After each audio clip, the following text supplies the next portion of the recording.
What is going on, everybody? I'm here with my guy, Alan. We are talking about the most memorable sporting event that you have ever experienced. I want to start here. What is it? Man, my favorite memorable sporting experience had to be I was 2011, so I was about 12, maybe 11, and I was watching the World Series, and it was I don't know if you remember this, but David Freese was up to bat, and he there's always the one in the extra innings that put him over, but you have the one also in the ninth, I believe. Then he just that was amazing. It was one of the greatest MLB pops, like crowd noises that I've ever got to witness on television. I was watching it. I actually had to lower the volume down on my TV because my dad was in the other room saying, "What's happening over there?" So Well, that's who are you wa- one of my favorites. But, who are you watching with? Are you watching by yourself, and where are you watching at? man, I was just watching it in the living room. We had a small room, like I guess not a small room, but like a small living room with just a couch and a little box TV. I couldn't even, now I could probably bench press it, but I couldn't pick it up back then as a kid. So he was just in the kitchen and just had a good one. I think it's just watching it on, thinking back to like the exact, just the TV itself, just makes it even more nostalgic. And that, now I watch it on my, phone, so But it's not the same. It doesn't feel as intimate, right? it doesn't feel as intimate at all. You'd be 100% correct about that. So everybody's got their game day traditions, their spreads, whatever it is. Did you have like snacks out? What were you eating? Like, what's your game day ritual watching a big game? Man, cheese curds. Two words, cheese curds. I'm a huge it's not biased or anything, but a Packer fan. But I yeah, they're like little mozzarella sticks, but you could just eat them all in one bite. So, I, but I love. I'm from Wisconsin too, so like cheese curds are incredible. oh yeah, I'm sure you have the best ones. I've never even been to a Lambeau, so I've always wanted to go. That'd be a dream to get an actual cheese curd. Yeah, they are incredible. Our gas stations, you walk in and they have a cheese section with the freshest cheese curds, cheese wheels. It is incredible. You will love it. Hit me up next time you're in the area. We'll do it together. Let me ask you this: what is your connection to baseball? Like you went right to baseball, you went right to the World Series. What is your connection there?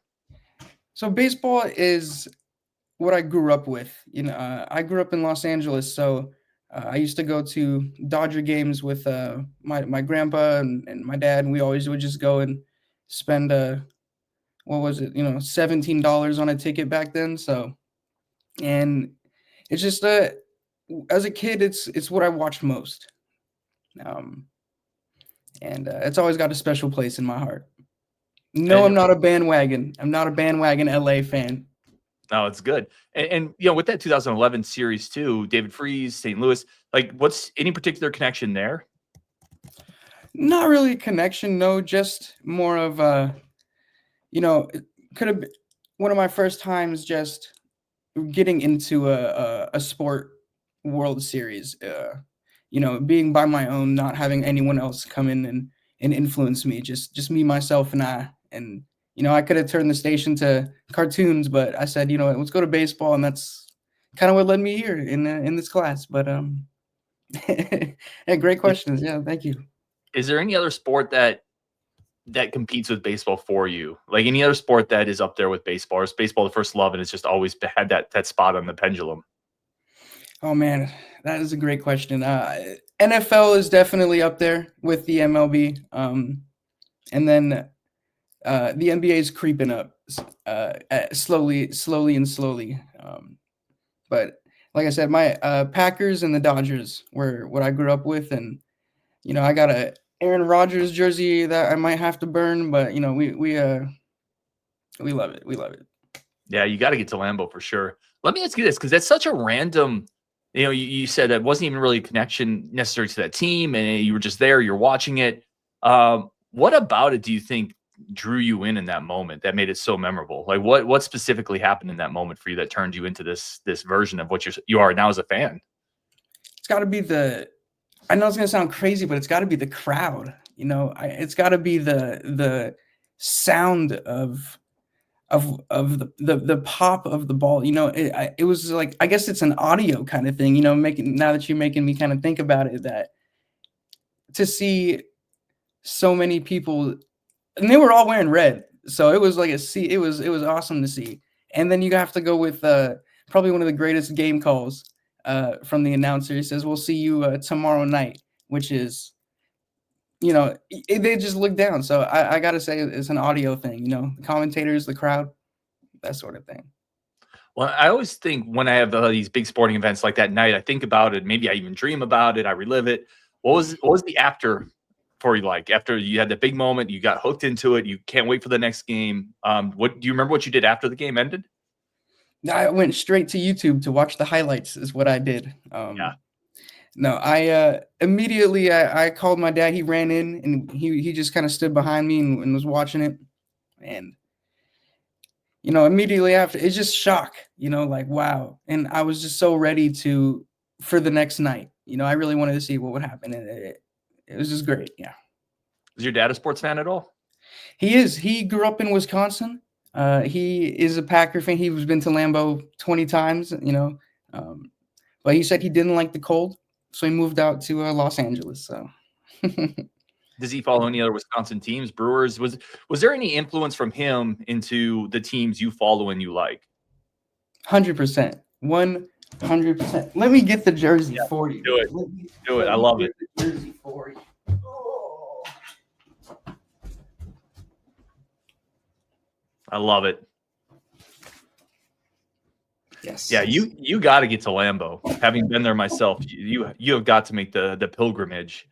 Get cheese curds, get to Lambeau, experience the game day. It's incredible. You'll love it.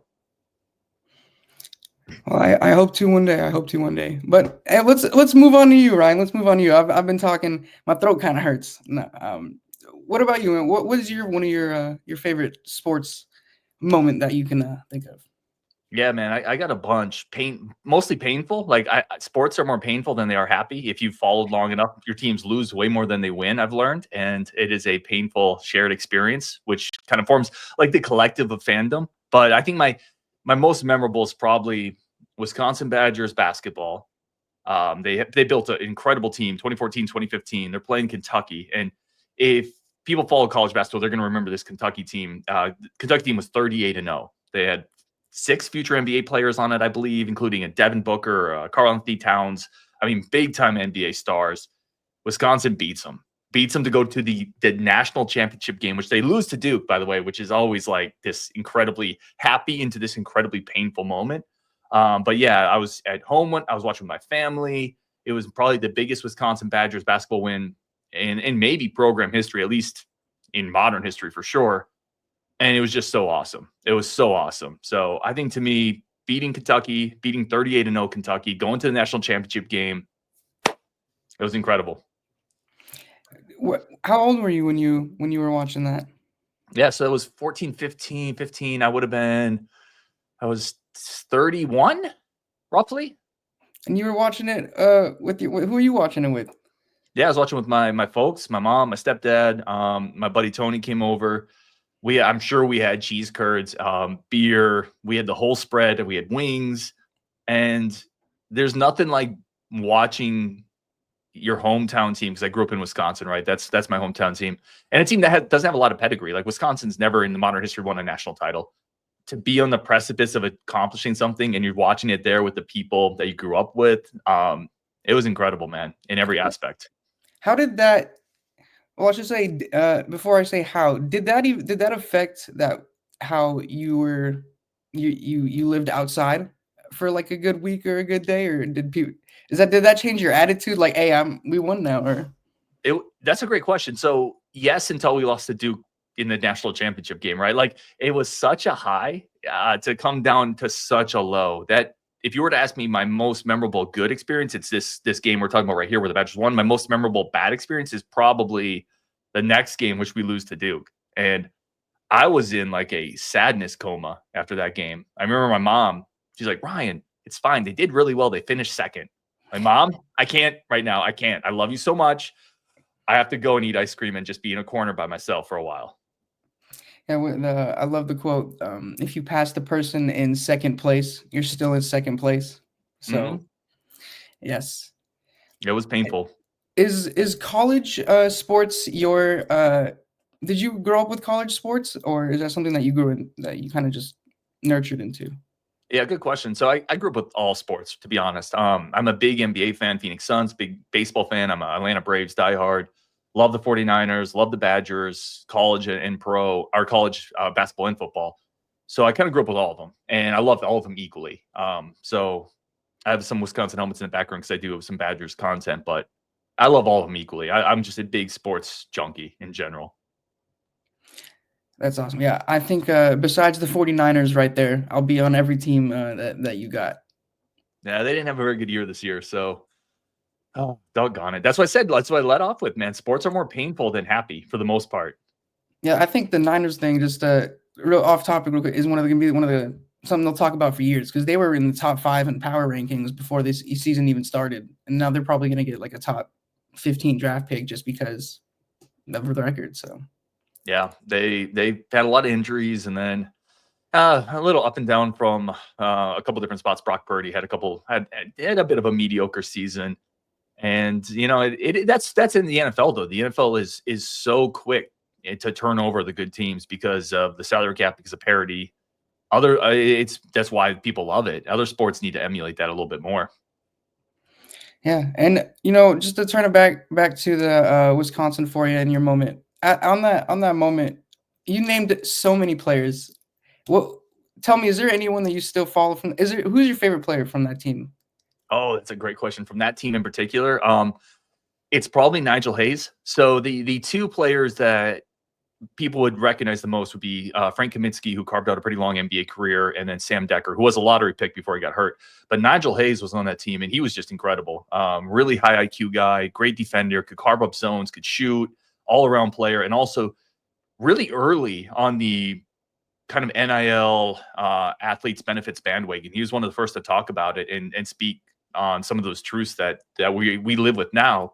So he was kind of a pioneer in the way he thought about sports and how college athletes are perceived. So I think it's Nigel Hayes, who is still playing professionally overseas, but never quite got to the NBA.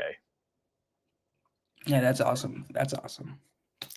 Well, Ryan, I think that's Yeah, uh that's 6 minutes on each of us right there. So absolutely love it, man. Appreciate everybody listening, and we'll talk to you next time.